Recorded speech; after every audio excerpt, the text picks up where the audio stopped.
Alors au début, ça vient d'un intérêt, je dirais, personnel de Al Puthoff, physicien, et de Russell Targ. Ils étaient en contact avec un voyant, un artiste peintre qui s'appelle Ingo Swann, qu'on appelle maintenant qui est devenu le père de la vision à distance. On est au début des années 70.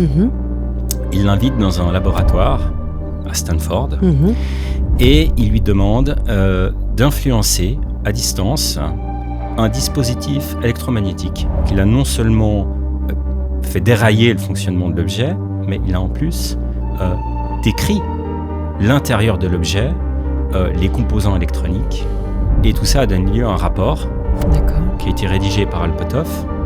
Ce rapport, d'une manière ou d'une autre, est arrivé sur un bureau de la CIA, et c'est comme ça que ça a démarré.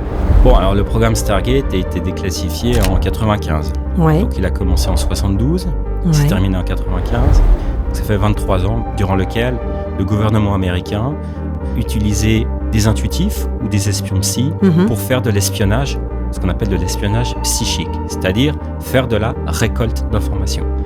Donc l'application, elle est très concrète, elle est très pragmatique, c'est une application militaire d'aller obtenir de l'information sur des cibles, pas seulement les Russes, mais aussi des narcotrafiquants ou des dictateurs. Ils ont fait plus de 2500 opérations d'espionnage psychique.